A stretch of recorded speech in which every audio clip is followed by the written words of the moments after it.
Friends, on behalf of my colleagues here, I want to welcome you all.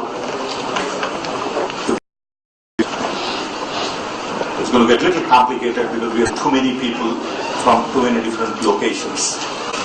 We have our colleagues in Washington. We want to welcome them as well. You can see them on the screen. The main purpose of this press conference is to, one, introduce you all to the new platform called Open Government Platform Design.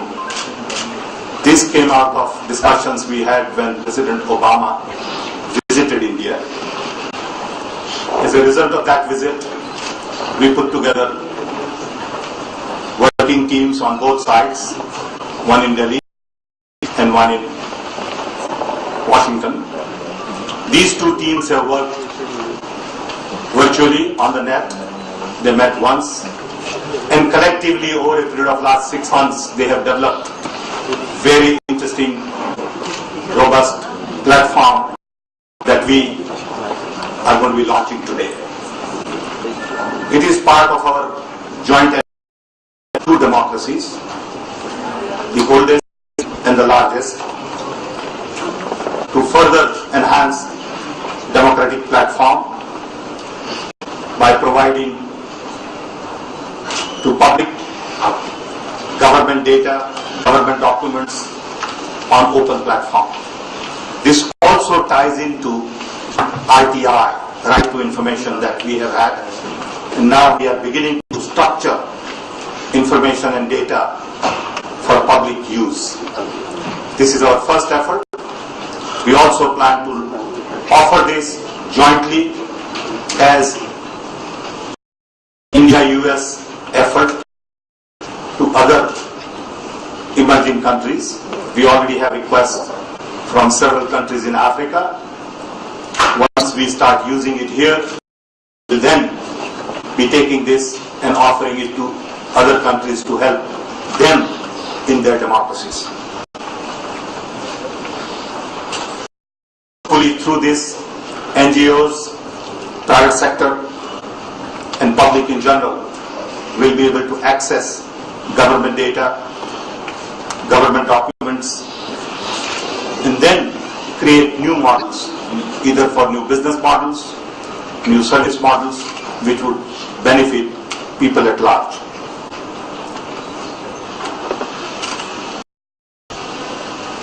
We have several of my colleagues here, and they all will be participating in this program.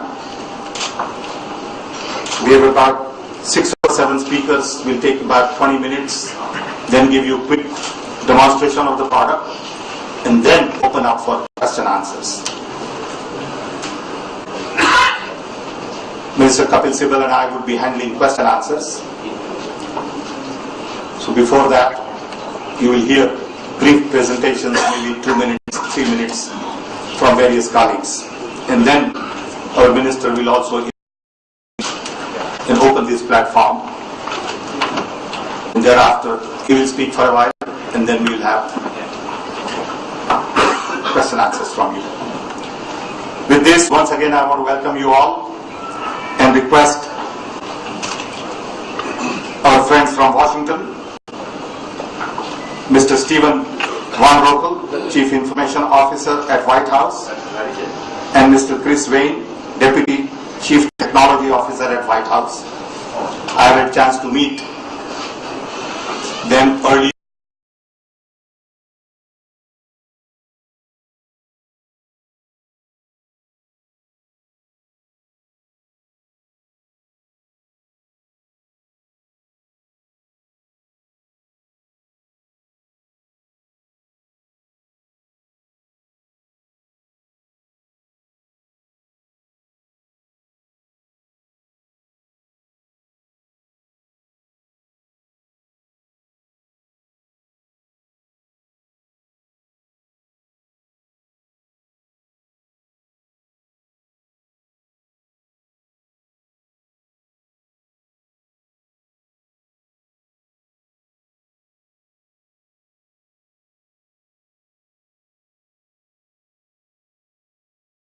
value of architecting not only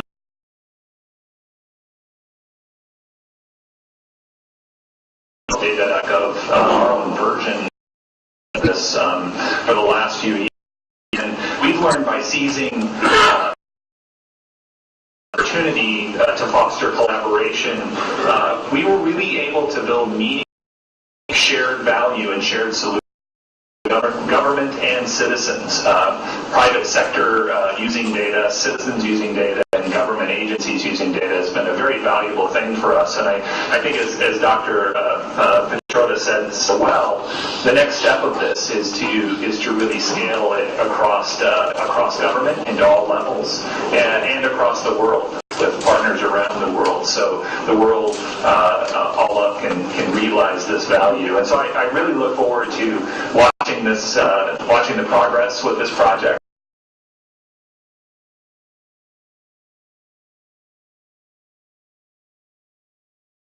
To Christian, the Deputy Chief Technology Officer of the U.S., to take it from here. Thank you, Steve. I'd also like to thank one person who isn't here today. His name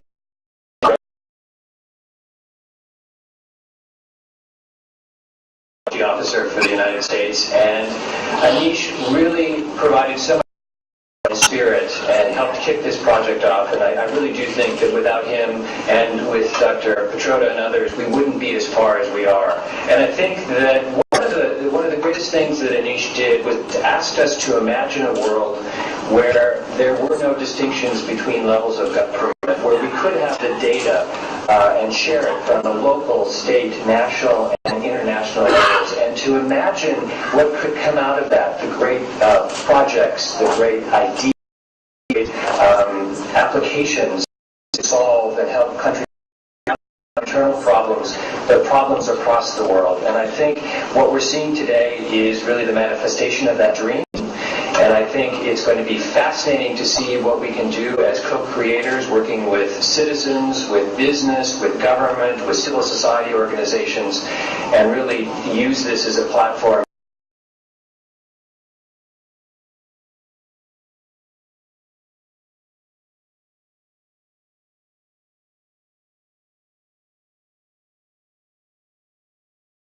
And make it a reality. So thank you.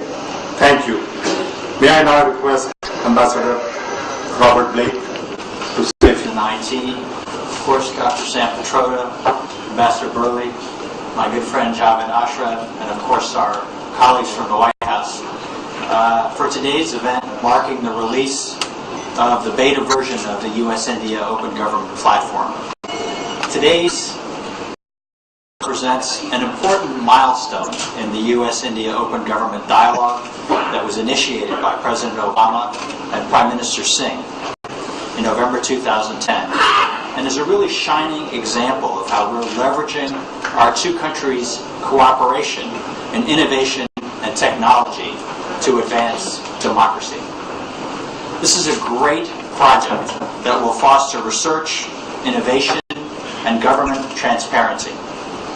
While I'll leave the explanations of the technology behind this amazing tool to my colleagues who work in the field, I'd like to point out the symbolic value of the Open Government Plan and the platform, to the history and to the substance and to the promise of the U.S.-India partnership.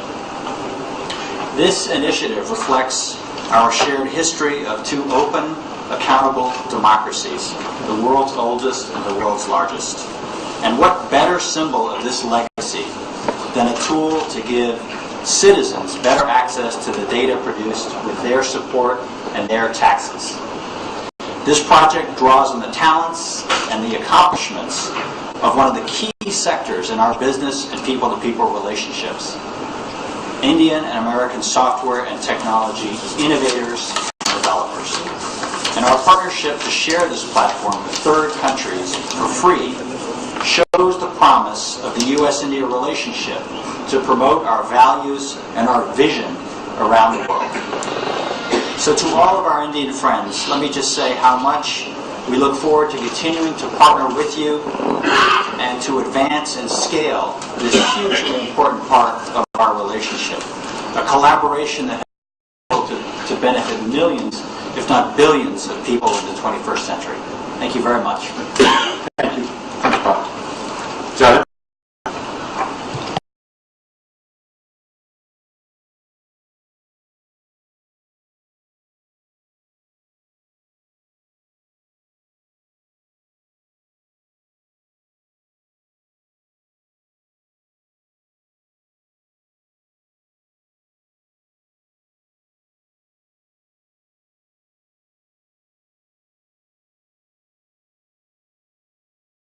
And productive and promising partnerships of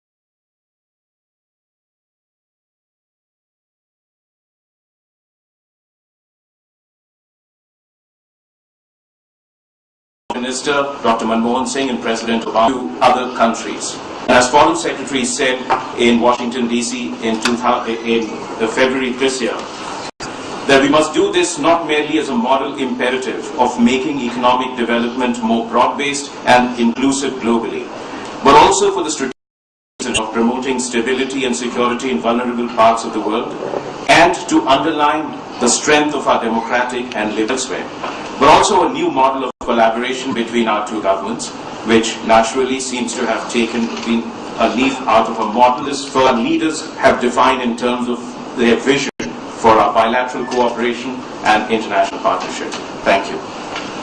Thank you. We will hear from the Minister as well. I just want to make a couple of comments. I had the opportunity about a month ago to see an early of what you're going to see demonstrated tonight, and it is exciting and very gratifying to see what an inspiration can lead to in a very short period. I'm delighted that it's a result of Indo-US collaboration in this regard. My colleagues in the White House and in our General Services Administration, and in particular the staff of the Indian National Informatics Center, are responsible for actually pulling this work together and creating this wonderful entity. And I want to thank both of them and the people who spent so much time doing it in such a short period of time. With that, I'll close and look forward to seeing with you the demonstration we're going to see tonight. Thank you. Before I request Dr. Garola, domain experts at NIC, Kapil and I get the credit for it, but real work is done by them. So I'm going to request Dr. Garola. IC Government of India and US government have together developed, as you've been just now mentioned here. This is a software platform built using open source technology, and I think I just want to emphasize that this technology is such that anybody can use without any constraints of any kind. OGPL is also an effort for joint collaboration, and I've seen over the last 6 to 8 months how two teams can work together to make sure that a novel idea of this kind, which one really looks for, can evolve. It's an initiative which is in line with the National Data Sharing and Accessibility Policy that we have in Government of India. This will now enable us and the government departments to open their data to it's a open domain. We have large amount of data available in open domain in agriculture, health and rural development shall be used for transparency and social audit, which is of very great relevance for e-governance in this country. The version that we are talking about, we call it alpha, sometimes we call beta.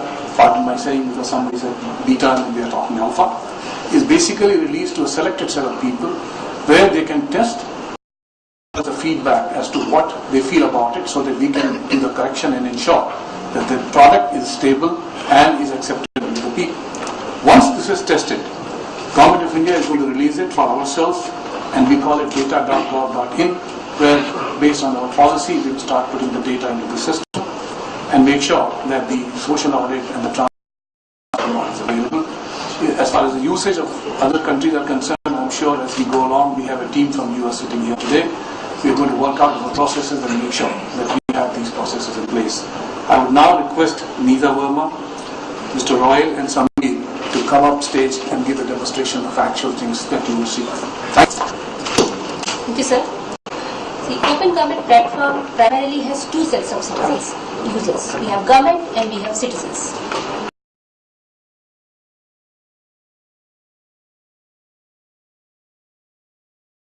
Using the data flow. All the documents and data sets which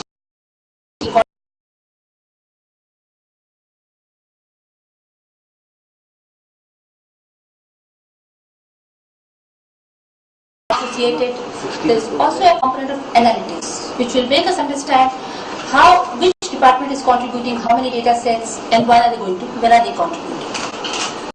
While on the citizen side, on the portal there is a facility for search and discovery, which is going to become very, very handy when catalogs become huge. All the data sets will be available to you in the open formats, meaning thereby you do not need any licenses, you do not need any specific software. Citizens can either directly download these data sets, combine them together, create the mashups and beautiful applications to be accessed on mobile devices or any other devices for that matter.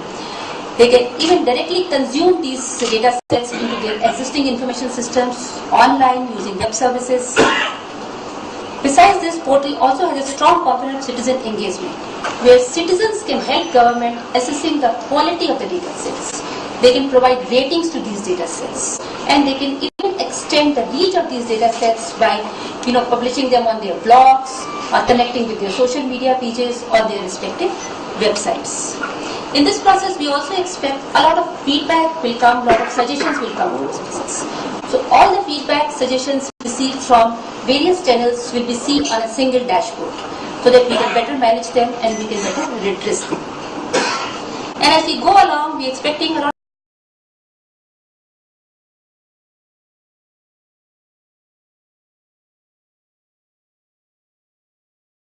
that what kind of more data sets are needed, what kind of innovative applications can be done around these data sets so that we can serve our citizens in a better way. I am now, having understood the concept, I am now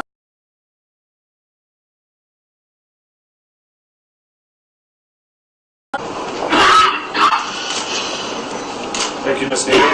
It's quite an honor to be able to give you a quick peek at the Open Government Platform. The Open Government Platform today is basically two modules. One is the internal module that's called the Dataset Management System, and that's the module by which the agencies make their contributions of data sets, documents, web services, and applications.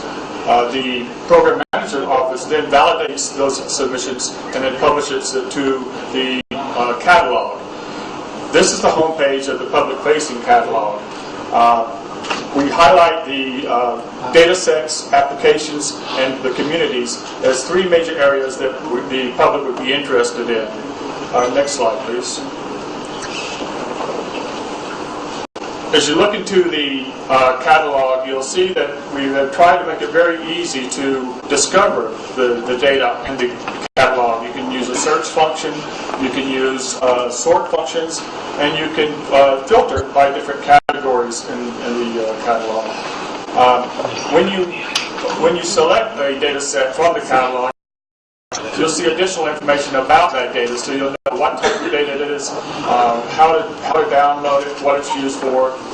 And you'll also see that the number of times that data set has been downloaded and the ranking that has been applied for that data set. Next slide, please. So community engagement, citizen engagement, is something that we're very interested in the Open Government Platform. We allow the visitors and the citizens to actually rank the data sets that they examine. They can also make comments on it to suggest improvements, suggest new data sets, and you can actually embed these data sets on websites and your own blogs. So it's a very powerful feature. Next slide, please. We have built the capability for capturing metrics within the Open Government Platform. We're very interested in not only seeing how the data is used, but also sharing to the public exactly what's going on at the Open Government Platform. And this example here, you see the number of contributions made by each of the agencies. So you can see how well your government is doing sharing their data with you as we go along. Next slide, please. Another way that we show the metrics on Open Government Platform is by kind of a dashboard effect. This is showing visitor relation management where readers. So that if you want to use them for demonstrating to other people what's going on at the Open Government Platform, those graphics and metrics visually will be there available. Next slide. So that is a very quick peek at the Open Government Platform. It's just the tip of the iceberg that you're looking at so far. We are still working on the communities, which is an exciting area to get subject matter experts along with the people who are interested in those subjects together. And also, many other features are coming down the road.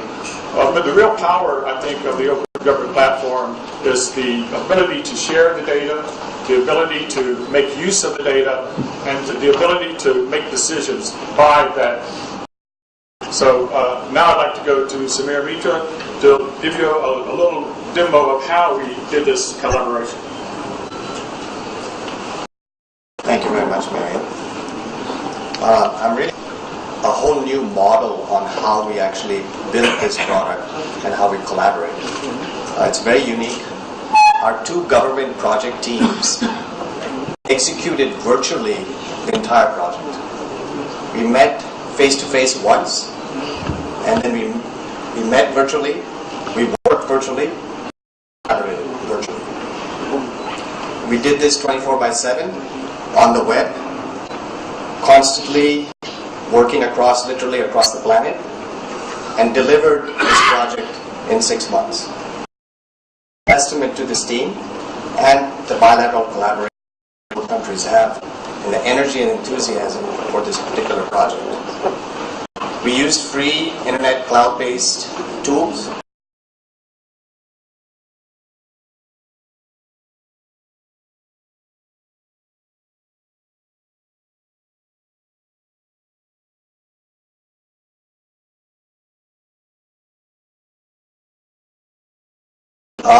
It's a home video of how we actually collaborated and built this product.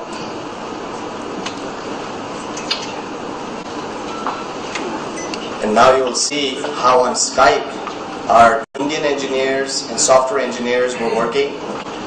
They actually collaborated together virtually almost every other day. We can see different engineers actually working over here and actually trying to use chat. We then also used Google Docs, where you can see live, we are all collaborating on the same document, 5 or 6 people at the same time, working towards ultimately making decisions, building the product, and getting things executed. So I wanted to welcome all of you to a new model of bilateral collaboration.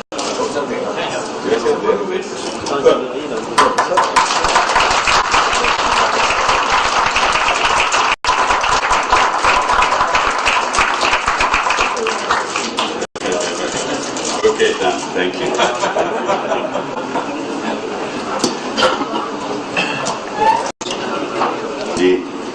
Yoda, Javed, Steve and Chris at the other end, of course, all the representatives of the US government here, and all those who worked on this project, and of course, my friends. Not going to be a long speech. We just want to share some thoughts with you. Who owns data? It's a question which the 21st century has yet to answer. Who owns what data? What is the data that can be owned by individuals?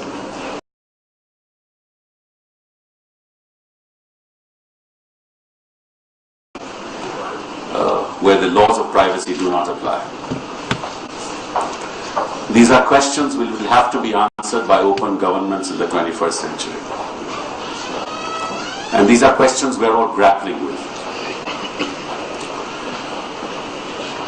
Data actually belongs to all of us, because all data is derived, in a sense, from the planet where we live. And that planet is community property. And the quicker we realize that as governments, the better it is for all of us, because governments and citizens will then collaborate with each other, because data that is generated is community property, must be shared. And this project tells you, in a sense, of what data can be shared and what can be put in the public domain. It also tells you many other things. The process itself tells you many other things. It tells you that you can sit 5, 6, 10,000 kilometers away and work together. You don't have to be in the presence of each other, physical presence of each other. You can actually create a product for global good. You can create a product for national good. You can create a product for community.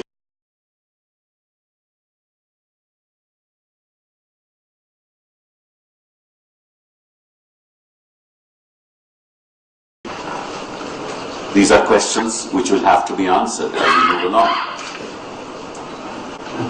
It tells you another thing, this partnership, that actually if you would make a partnership like this successful, you can imagine in the education sector 1,000 students scattered all over the world, working through the web, sharing common data for producing high quality research for solving the problems of tomorrow. University degrees will be granted through such collaboration without reference to a university. You can imagine the way we can share data on agriculture in the same fashion to provide solutions for farmers around the world.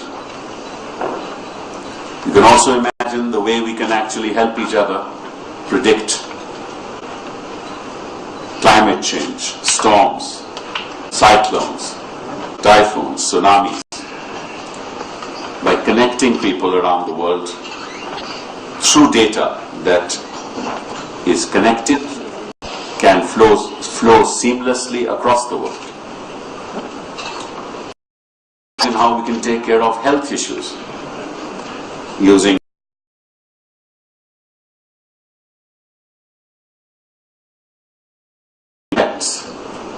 the future of the world. And I therefore congratulate the Indo-US team for having, in a sense, taken a first step towards that future. The credit should not go to the ministry, the credit should go to those visionaries who actually are creating that data in this open government platform. What it does is brings about transparency.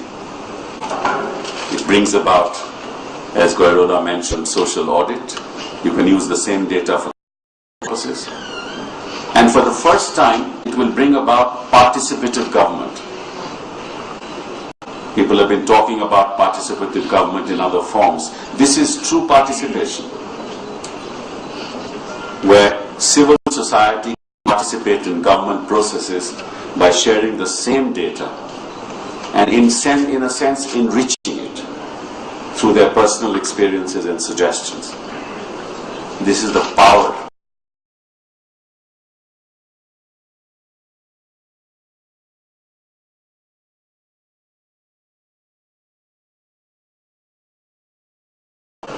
We have 6.2 billion diverse human beings around the world. No one human being is the same. And you can imagine the diversity of data that's flowing around the world, far greater than the diversity of individuals. And if you were to put that diversity together on a common platform, you can imagine the unity that you can bring about within the diversity, enormous diversity of data. And in a sense, this is a step forward towards that unity as well. Congratulations.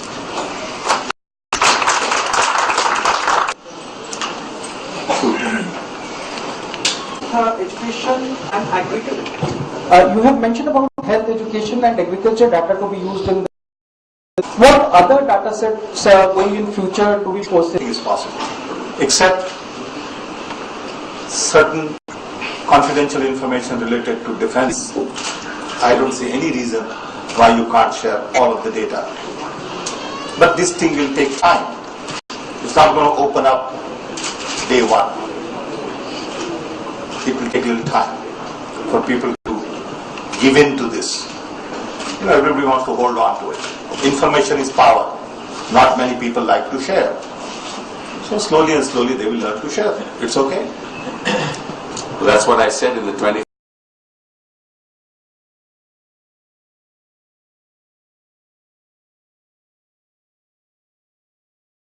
In a sense, as Sam said, this is power, and we want to transfer the power of government to the people. Yes. How do you plan to proceed to populate data on this particular website from Indian government side? Will you put the ministerial committee sort of thing, or what is the next step? We have open data policy. Based on that, various departments will put in their data over a period of time. I'm sure it will begin with health and education data, which is sort of, open, non-controversial. Then other departments would begin to put in data as they learn more and more about it. In fact, Sam, if I may say, we have a national data sharing and accessibility policy 2012, and a large part of this data should be shared within a period of 1 year. It's been cleared by the cabinet. Remember, the issue here is not just generation of data, but it's establishing common standards for the sharing of data and the seamless flow of data across boundaries. And that takes a lot of time and a lot of technology, and Sam knows about it much more about it than I do. And so, one, we have to work on the technology side to make sure that that happens. For example, you take land records. Land records in every state are kept differently. Now, how do land records flow seamlessly from one state to another? Because they're kept differently. Lodging of FIRs. Every state lodges an FIR in a different way. Right? So you therefore cannot connect FIRs throughout the country. If every state were to agree to lodge an FIR in a particular way, that connectivity will be established and the data will flow seamlessly. So if I lodge an FIR in Delhi naming an accused, and the same accused name is mentioned in an FIR in Tamil Nadu, I will never get to know till such time as the data is uniform. So these are problems which are technology problems, administrative problems, procedural issues, which all have to be tackled, and it's not something that will happen tomorrow. But as I said, this is a first step towards it. And we are conscious of the fact that we need to create standards. So in e-governance, we are focused on now moving away from sort of isolated developments per state to cloud computing, national standards. All of that work is going on. E-governance project running in India. How this kind of collaboration is going to work between India and US? Like how people from US will... The collaboration is more about developing open government platform. It is not about sending email and government files from US to India, India to US. So let's not confuse it.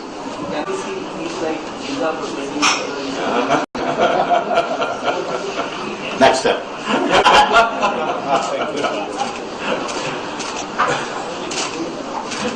Yes. Data gets released. There is a proper process through which the authentication and responsibility of correctness of the data is defined. Only then it goes out of the system. So when you see on the government side, there are various components. So data doesn't get released unless we are clear about authenticated by the departments. So that process part, both in our open data policy as well as in the software, both have been. Just to take this forward, supposing somebody from the Delhi government, the education department, how will they authenticate it? There'll have to be a procedure through which they authenticate. That will be the basis of the data that will go forward. And if there is some correction to be had, the consumer and members of civil society will mention, this data that you've put on the site is wrong. it will be re-verified and corrected. So that's how we move. That's why it is participative as well. Yes. Would you be transferring? Well, both questions are easily answered. Now, this is a platform only. Yeah. Remember, this is not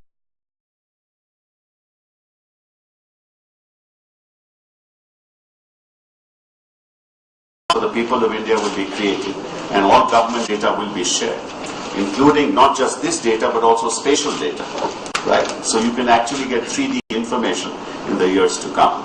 This is only demonstration of a platform on the basis of which we can take forward our policies, right? This is not about this platform providing all the data. It's about technology.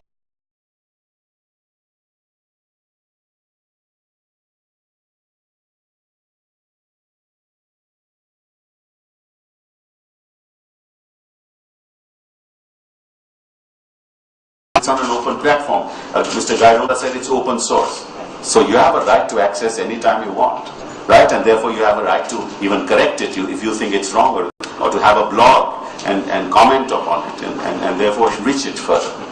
So it's My question was that can it only be operated upon online, or do we have time both, yes, both. Right. I think you can download. Brief answer to your questions is yes and yes. Okay, thank you. Thanks everyone, really appreciate your presence here and look forward to telling you more about it once we get into the next phase. Thank you.